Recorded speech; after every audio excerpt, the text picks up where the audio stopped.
പറയാ. എന്നോടൊരാൾ പറഞ്ഞു, ഉസ്താദേ ഒരിക്കൽ മോൻ്റെ അടുത്ത് കാശ് കൊടുത്തു. എന്തിന്? ഒരു കച്ചവടം നടത്താൻ. അവൻ അതിനേക്കാളും വലിയ കടാക്കി വന്നു. ഇപ്പോൾ അങ്ങനെ നാട്ടിൽ ഈസ്റ്റ് വെസ്റ്റായിട്ട് നടക്കണം. ഈസ്റ്റ് വെസ്റ്റ് എന്ന് പറഞ്ഞതല്ലേ, കിഴക്കോട്ടും പടിഞ്ഞാട്ടും അങ്ങനെ നടക്കന്നെ. വേറെന്താ പണി? കടലിട്ടിയ കടലിൽ തിന്നും, വേറൊരു പണിയില്ല. തെക്കും പടക്കും അങ്ങനെ നടക്കന്നെ, പടിഞ്ഞാറും തെക്കുമായിട്ട് വേറൊരു പണിയില്ല. അവനങ്ങനെ നടക്കുന്നുണ്ട്, ഒരു പണിയില്ല, ഒരു ജോലിയിൽ ഏൽപ്പിക്കാനും തോന്നുന്നില്ല. ഒരിക്കൽ അബദ്ധം സംഭവിച്ചാണ്, ഇനി എന്നിൽ നിന്ന് സംഭവിക്കൂല. അവൻ അങ്ങനെ നടന്നാലും കുഴപ്പമില്ല, മരണം വരെ അങ്ങനെ പോയാലും കുഴപ്പമില്ല. ഞാൻ പറഞ്ഞു, അങ്ങനെ ചെയ്യരുത്. നിങ്ങളെ മകന് പുരോഗതിപ്പെട്ട് നല്ലൊരു ജീവിതം നിങ്ങൾ ആഗ്രഹിക്കുന്നില്ലേ? ആഗ്രഹിക്കുന്നുണ്ട്. ഒരബദ്ധം തുടക്കത്തിൽ സംഭവിച്ചെഴുതിയിട്ട് എപ്പോഴും അങ്ങനെ ആയിക്കൊള്ളുന്നുണ്ടോ? ഇല്ലല്ലോ. വിശ്വാസത്തിലെടുത്ത് ഉപദേശിച്ച് കൂടെ ഒരാളും കൂടി നിർത്തിക്കൊടുത്ത് ആളെ നന്നാക്കണം, നല്ല ജീവിതം കൊടുക്കണം, നല്ല സെറ്റപ്പ് കൊടുക്കണം. എല്ലാ കാലത്തും അയാൾ മോശമാകട്ടെ എന്ന് കരുതി അങ്ങക്കല്ലേ നഷ്ടം? നിങ്ങളെ മോനല്ലേ ആ നഷ്ടപ്പെട്ടു പോകുന്നത്? അങ്ങനെ ചിന്തിക്കരുത്. അങ്ങനെ ഒരു പ്രതിരോധ ചിന്ത, ഒരു പ്രതിലോമ ചിന്തയാണ് നമ്മുടെ മനസ്സിൽ പെട്ടെന്ന് കയറി വരിക. അത് ഈ ബന്ധം തകർക്കാൻ പിശാച് ചെയ്യുന്നൊരു പണിയും കൂടിയാണ്. അവൻ ഏറ്റവും നല്ല പണിയാണ്. നല്ല അടുപ്പുള്ള ഭാര്യയും ഭർത്താവാണെങ്കിൽ ഇതെങ്ങനെങ്കിലും ഒന്ന് പിരിയാൻ വേണ്ടി നോക്കും. നല്ല സ്നേഹത്തോടെ നടക്കുന്ന മക്കളും ബാപ്പയാണെങ്കിൽ ഇവിടെ എങ്ങനെങ്കിലും ഒന്ന് പിരിയാൻ വേണ്ടി നോക്കും. അതവൻ്റെ ഒരു സ്വഭാവമാണ്. ഏതെങ്കിലും ചാൻസ് കിട്ടിയാൽ ആ ചാൻസ് ഉപയോഗപ്പെടുത്തും. ഈ 10 മക്കളെയും വിശ്വാസത്തിലെടുത്തിട്ട് ബാപ്പ സഹോദരനെ പറഞ്ഞേക്കുന്നു, മകനെ ബിന്യാമീനെ വിട്ടുകൊടുക്കുന്നു. പക്ഷേ ആ മക്കളോട് സ്നേഹത്തിന്റെ കുറവുണ്ടോ? ഇല്ല. നേരത്തെ എൻ്റെ യൂസുഫിനെ കൊണ്ടുപോയി നഷ്ടപ്പെടുത്തി എന്നതുകൊണ്ട് ഈ മക്കളോട് ബന്ധത്തിനും സ്നേഹത്തിനും കുറവുണ്ടോ? ഇല്ല. രണ്ടാമത് 11 മക്കളും പോകുമ്പോ ഉപ്പാന്റെ വർച്ചിൽ കണ്ടില്ലേ നിങ്ങൾ? ഉപ്പ മക്കളോട് പറയുന്ന സ്നേഹത്തിന്റെ ഉപദേശം കേട്ടില്ലേ? യാ ബനിയ ലാ തദ്ഖുലൂ മിൻ ബാബിൻ വാഹിദിൻ വദ്ഖുലൂ മിൻ അബ്വാബിൻ മുതഫർരിഖാ. മക്കളെ, ആ കൊട്ടാരത്തിന് വ്യത്യസ്ത കവാടങ്ങളുണ്ട്. നിങ്ങൾ ഓരോരുത്തരും ഓരോന്നിലൂടെ പോയിക്കോളി. ഒക്കെ ഒരേ സാദൃശ്യമാണ്. നോക്കിയാൽ 10 ആളും കൂടി ഒറ്റ കവാടത്തിലൂടെ കടക്കരുത്. കാരണം കാണുന്ന ഏതെങ്കിലും ഒരാൾ അവൻ്റെ കറാമത്തിൻ്റെ കണ്ണോട് ചിലപ്പം പറയും, ഇപ്പം 11 ഒരു പറയുന്ന അപ്പോൾ എത്ര റേഷൻ കൊണ്ടുപോകല്, പിന്നെ കൊണ്ടുപോകാനും കഴിയില്ല, കുട്ടികൾക്ക് വരാനും കഴിയില്ല, ചിലപ്പോൾ നടക്കാനും കഴിയില്ല. അങ്ങനെ ഉണ്ടല്ലോ ഒരു വലി അല്ലേ? ആ വലി ഉണ്ട്, പലർക്കും പരിചയം ഉണ്ടാവില്ല. ആന്ന് പറഞ്ഞിട്ട് വേഗം ആ വലി, ഒരു നിയമത്ത് കാണുന്ന സമയത്തുള്ള ഒരു അജബിൻ്റെ വലി, അത് വേണ്ട അൽഹംദുലില്ലാ എന്ന് പറഞ്ഞാൽ മതിയല്ലോ. പക്ഷെ ചിലർ പറയും, ഇപ്പം 11 ഒരു പറയുന്ന നോക്കി, ഒക്കെ ഒരേ മോഡൽ, ഒക്കെ ഒരേ വാപ്പാൻ്റെ മക്കളാ തോന്നുന്നുണ്ട്. കണ്ടാ അങ്ങനെ തോന്നും. നിങ്ങൾ വ്യത്യസ്ത കവാടങ്ങളിലൂടെ കടക്കണം. ആ ഉപ്പാൻ്റെ ഒരു സ്നേഹം നോക്ക് നിങ്ങൾ. ലാ തദ്ഖുലൂ മിൻ ബാബിൻ വാഹിദ് വദ്ഖുലൂ മിൻ അബ്വാബിൻ മുതഫർരിഖ. വ്യത്യസ്ത ഗേറ്റിലൂടെ കടക്കണം കൊട്ടാരത്തിലേക്ക്.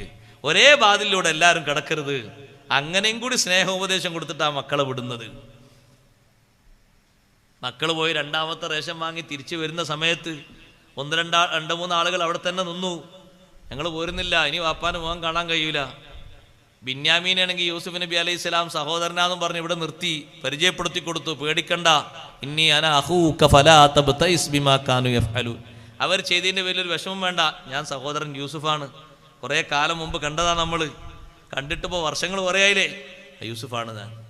നിന്നെ ഇവിടെ നിർത്താനുള്ള ചില കൗശലങ്ങളൊക്കെ ഞാൻ ചെയ്യും, സങ്കടപ്പെടരുത്, നമുക്ക് ഒരുമിച്ച് ഇവിടെ നിൽക്കാം. ഇത് രണ്ടും ഒരു ബാപ്പക്കും ഒരു ഉമ്മക്കുള്ള, ഉമ്മയും ബാപ്പയും ഒത്ത സഹോദരങ്ങളാണ് യൂസുഫ് നബി അലൈഹി സ്വലാമും ബിന്യാമീനും. ബാക്കിയുള്ള 10 ബാപ്പത്തതാണ്, ഉമ്മത്തതല്ല. ഉമ്മ വേറെ. ബാപ്പി ഉമ്മയൊത്തത് ഒരേ ബാപ്പക്കും ഉമ്മക്കാവുമ്പോൾ ബന്ധം കൂടുതലുണ്ടാകുമല്ലോ. ആ നിലക്ക് അവിടെ നിർത്തി. ഇവര് വീട്ടിൽ പോയിട്ട് എന്ത് പറയും?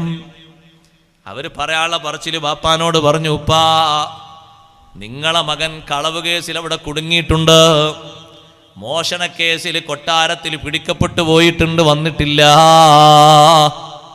അപ്പോഴും ഉപ്പ പറഞ്ഞ മറുപടി എന്താണ്? ബൽ സവ്വലത് ലക്കും അൻഫുസുകുൻ അംറാ ഫസബ്റുൻ ജമീൽ. നിങ്ങൾക്ക് ചില കാര്യങ്ങളൊക്കെ തോന്നിയത് നിങ്ങൾ പറഞ്ഞു, നിങ്ങൾ ചെയ്തു. ഞാൻ അല്ലാഹുവിന്റെ മാർഗത്തിൽ നല്ല ക്ഷമ സ്വീകരിക്കുകയാണ്. അസല്ലാഹു അൻ യഅതിയനി ബിഹിം ജമീഅ. അവരെല്ലാവരെയും അല്ലാഹു തആല എനിക്ക് നൽകും. അല്ലാഹു എനിക്ക് തരാതിരിക്കില്ല, അവരെല്ലാവരെയും അല്ലാഹു എനിക്ക് തരും. എന്നിട്ടും വീട്ടിലുള്ള മക്കളോട് മൂന്നാമതും പറഞ്ഞു, മക്കളെ നിങ്ങൾ പോകണം. എന്നിട്ട് യൂസുഫ് നബിയെയും സഹോദരനെയും നിങ്ങൾ അന്വേഷിക്കണം. നിങ്ങൾ നിരാശപ്പെടരുത്. നിങ്ങൾ മിസ്റിലേക്ക് പോകണം. എവിടെയാണോ ഉള്ളത് പോയി അന്വേഷിക്കണം. 3ാമത്തെ വരവിലാണ് ഇവരെല്ലാവരും വന്ന് റേഷൻ വാങ്ങാൻ വേണ്ടി വന്നപ്പോ വേണ്ട അത്ര കാശ് അവരെ കയ്യിലില്ല. ഉൾക്കൈയിലുള്ളത് തന്നെ പഴകിയതാണ്. പലരും പറഞ്ഞു അസീസ് രാജാവിനോട്, ഞങ്ങൾ വല്ലാത്ത വിഷമത്തിലാണ്, വരൾച്ചയിലാണ്, ഞങ്ങളിതാ ആരും പെട്ടെന്ന് എടുക്കാത്ത നാണയങ്ങളുമായിട്ടാ വന്നിരിക്കുന്നത്, ഞങ്ങൾക്ക് ഇവിടുന്ന് ഭക്ഷണം വേണം, ഭക്ഷ്യധാന്യങ്ങൾ കൊണ്ടുപോകണം, നിങ്ങൾ ഞങ്ങൾക്ക് ധർമ്മം തരണം എന്ന രീതിയിൽ അവർ ഉപദേശിച്ചപ്പോ, അവർ പറഞ്ഞപ്പോ 10 ആളെയും ഒരുമിച്ച് കൂട്ടിയിട്ട് യൂസുഫ് നബി അലൈഹിസ്സലാം ചോദിച്ചു, ഹൽ അലിംതും മാ ഫഅൽതും ബി യൂസുഫ വ അഖീഹി ഇദ് അൻതും ജാഹിലൂൻ. വിവരമില്ലാത്ത കാലത്ത് നിങ്ങൾ എന്നെയും എൻ്റെ സഹോദരനെയും ചെയ്തത്, യൂസുഫിനെയും യൂസുഫിന്റെ സഹോദരനെയും ചെയ്തത് ഓർമ്മയുണ്ടോ? അവർ ചോദിച്ചു, ഇന്നക ലഅന്ത യൂസുഫ്, നിങ്ങളാണോ ആ യൂസുഫ്? ഞങ്ങളന്ന് കൊട്ടാരത്തിൽ ബാപ്പയുടെ സവിധത്തിൽ നിന്ന് അടർത്തിയെടുത്തിട്ട് കൊല്ലണമോ വേണ്ടേ എന്നുള്ള തീരുമാനം 2 പക്ഷമായി നിന്നപ്പോ, അതേ സഹോദരൻ മൂത്ത ആള് പറഞ്ഞു കൊല്ലണ്ട, കിണറ്റിലേക്ക് വലിച്ചെറിയാമെന്ന്. ആ തീരുമാനപ്രകാരം കിണറ്റിൽ കൊണ്ടുപോയിട്ട് യൂസുഫ് നിങ്ങളാണോ? അന യൂസുഫ് വഹാദാ അഖീ, ഞാനാണ് യൂസുഫ്, ഇതെന്റെ സഹോദരൻ ബിന്യാമീനാണ്. അവര് പറഞ്ഞു, ഞങ്ങൾ ഒരുപാട് തെറ്റുകുറ്റങ്ങൾ ചെയ്തു പോയി, ബാപ്പയോട് ഞങ്ങൾ എത്രയോ കള്ളം പറഞ്ഞു പോയി, നിങ്ങളെ വിഷയത്തിൽ എന്തൊക്കെയോ ഞങ്ങൾ തീരുമാനിച്ചു പോയി, അതുകൊണ്ട് ലാ തസ്രീബ അലൈക്കുമുൽ യൗം, തെറ്റുകുറ്റങ്ങൾ ഏറ്റു പറഞ്ഞ സമയത്ത് നിങ്ങൾ പേടിക്കണ്ട, ഞാനിവിടെ ജയിലിലിട്ട് നിങ്ങളെ ശിക്ഷിക്കാനൊന്നും പോകുന്നില്ല, നിങ്ങളോടൊരു പ്രതികാരവും എനിക്ക് തീർക്കാനില്ല. യഗ്ഫിറുല്ലാഹു ലക്കും വഹുവ അർഹമുർ റാഹിമീൻ, അള്ളാഹു നിങ്ങൾക്ക് മാപ്പ് തരും, അല്ല നിങ്ങൾക്ക് പുറത്തു തരട്ടെ. അള്ളാഹു അർഹമുർ റാഹിമീനാണല്ലോ, എല്ലാവർക്കും കാരുണ്യം വിശാലമായ അർത്ഥത്തിൽ ചെയ്യുന്നവനല്ലേ.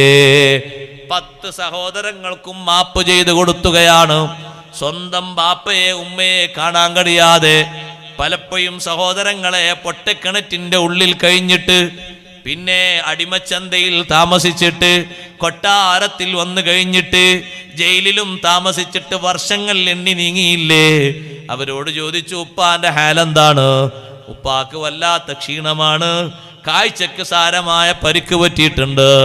കുപ്പായം മൂരിക്കൊടുത്തുകൊണ്ട് ഉപ്പാന്റെ മുഖത്ത് കൊണ്ടുപോയിട്ടിട്ട്, കുടുംബങ്ങൾ മൊത്തം ഇങ്ങോട്ട് കൊണ്ടുവരണം, ഇവിടെ താമസിക്കാം. യൂസുഫ് നബി അലൈഹിസ്സലാം ആ സഹോദരങ്ങൾക്ക് മാപ്പ് നൽകി. അവരതാ വീട്ടിൽ പോയിട്ട് ബാപ്പാനോട് പറഞ്ഞു, ഉപ്പാ, യൂസുഫ് നബിയെയും സഹോദരനെയും ഞങ്ങൾ കണ്ടെത്തിയിട്ടുണ്ട്, ഞങ്ങൾ നിങ്ങളോട് ഒരുപാട് അബദ്ധങ്ങൾ ചെയ്തു പോയിട്ടുണ്ട്, ഇസ്തഗ്ഫിർ ലനാ ദുനൂബനാ ഇന്നാ കുന്നാ ഖാതീൻ. അബദ്ധം ചെയ്തിട്ട് തിരുത്താൻ വരുന്ന മക്കളെ ബാപ്പമാരെ ആട്ടിയോടിക്കരുത്, ഉമ്മമാരെ ആട്ടിയോടിക്കരുത്. പൊരുത്തം ചോദിച്ച് വരുമ്പോ പഴയകാലത്തെ നഷ്ടം ആലോചിച്ചിട്ട് പഴയകാലത്തെ കഥ പറഞ്ഞിട്ട് പിന്നെയും അവരെ വിഷമത്തിലാക്കരുത്. മാപ്പ് തരണം ബാപ്പാ, അബദ്ധങ്ങൾ ഒരുപാട് ചെയ്തു പോയി. നിങ്ങൾക്ക് ഞാൻ മാപ്പ് തരൂല എന്നല്ല ബാപ്പ പറഞ്ഞത്, നിങ്ങൾക്ക് വേണ്ടി ഞാൻ എൻ്റെ റബ്ബിനോട് ഒരു സമയം ദ്വാരക്കാൻ വേണ്ടി ഞാൻ നിശ്ചയിക്കുന്നുണ്ട്. സൗഫ അസ്തഗ്ഫിറു ലക്കും റബ്ബി. ഇതുപോലൊത്തൊരു വെള്ളിയാഴ്ച രാവ്, ഇതുപോലൊത്തൊരു വെള്ളിയാഴ്ച രാവ് അത്തായത്തിന്റെ നേരത്ത് എഴുന്നേറ്റ് ആ ഉപ്പ ദുആ ചെയ്തു, അള്ളാഹുവിനോട് കെഞ്ചി ചോദിച്ചു, എൻ്റെ മക്കൾക്ക് നീ മാപ്പ് കൊടുക്കണേ അല്ലാ, അബദ്ധങ്ങളാണ് അവരിൽ നിന്ന് സംഭവിച്ചത്, മാപ്പ് കൊടുക്കണം, അവരെ നന്നാക്കണം. ബാപ്പ ദ്വാരക്കുമ്പോൾ പിന്നിൽ നിന്ന് മക്കളൊക്കെ ആമീൻ ആമീൻ ആമീൻ എന്ന് പറയുന്നുണ്ടായിരുന്നു. നിങ്ങൾ ചരിത്രം പരിശോധിച്ചു നോക്കൂ, ആ 10 മക്കളും ഈ 2 മാപ്പും കിട്ടിയ ശേഷം ജീവിതം നന്നാക്കിയിട്ട് ഔലിയാക്കളെ കൂട്ടത്തിൽപ്പെട്ടിട്ടാണ് അവർ മരിച്ചുപോയത്. മാപ്പിന്റെ സൗന്ദര്യം ഇത്രയും വലുതാണ്. സ്വന്തം മക്കൾക്ക് ബാപ്പമാര് മാപ്പ് കൊടുക്കണം, ഭർത്താവിന് ഭാര്യയും ഭാര്യയ്ക്ക് ഭർത്താവും മാപ്പ് കൊടുക്കണം. എന്തെങ്കിലും ഒന്ന് സംഭവിച്ച സംഭവം എപ്പോഴും ഉണ്ടോ മനസ്സിലിങ്ങനെ മായാതെ? യാസീനെന്ന് ചോദിച്ചാൽ ഇപ്പം ഫുള്ള് ഓതാൻ കിട്ടിയോളന്നില്ല, പക്ഷെ അത് ചോദിച്ചാൽ അതിൻ്റെ കറക്റ്റ് പറഞ്ഞൊരു ഒരു അറഫ് മാറ്റം ഉണ്ടാവില്ല.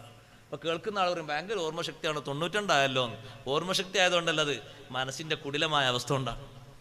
ആ ഓർമ്മശക്തിക്ക് ഏറ്റവും ഓർമ്മ വരേണ്ടത് ആയത്തു ഹദീസല്ലേ, അതൊന്നും ഓർമ്മ ഉണ്ടാവില്ല. ആ യാസീനെന്നെ ഓർമ്മ ഉണ്ടാവില്ല, ചിലപ്പോൾ അലന്തറ കൈഫന്നെ ഓർമ്മ ഉണ്ടാവില്ല, പക്ഷെ ഇത് കറക്റ്റ് ഓർമ്മയാണ്. അതിനാ അത് വിട്ടേക്കണം എന്ന് പറഞ്ഞത്. മാപ്പ് കൊടുത്തു, ഒരു ശിക്ഷ എടുത്തില്ല. സ്വന്തം ബാപ്പയായ യാക്കൂബ് നബി അലൈഹിസ്സലാമിനെ യൂസുഫ് നബി അലൈഹിസ്സലാം കാണുന്നത് നോക്ക്, നിങ്ങൾ ചരിത്രം പരിശോധിച്ചു നോക്കി, 80 വർഷത്തിന് ശേഷമാണ്. ഒന്നും രണ്ടുമല്ല, 80 വർഷത്തിന് ശേഷം. എന്നിട്ടും ആ സഹോദരങ്ങൾക്ക് മാപ്പ് കൊടുത്തില്ലേ? അവർക്ക് സൗജന്യ റേഷൻ കൊടുത്തില്ലേ? 70 ആളുകളാണ് കുടുംബസമേതം വരുന്നത്. പിന്നെ 2 ദിവസം കഴിഞ്ഞിട്ട് വരുന്നത് 70 ആളുകളാണ് കൊട്ടാരത്തിലേക്ക് വരുന്നത്. അവിടെ പോയി സ്വീകരിച്ചവരെ കൂട്ടിക്കൊണ്ടുവന്നു. ഇത്രയും മക്കൾക്ക് മാപ്പ് കൊടുത്തിട്ട് ബന്ധം നന്നാക്കിയ യാക്കൂബ് നബി അലൈഹി സ്വലാമിന് അല്ലാഹു തആല ആ മക്കളെ നല്ല അവസ്ഥയിൽ കണ്ടിട്ട് ജീവിക്കാൻ അള്ളാഹ് വീണ്ടും ആയുസ് കൊടുത്തു, 25 കൊല്ലം കൂടി. നമ്മൾ പഠിക്കേണ്ട പാടാണിത്. ആ മക്കൾക്ക് മാപ്പ് കൊടുത്തിട്ട് അത്താഴത്തിന്റെ നേരത്തെ മക്കളെ നന്നാക്കണേ അല്ലാ.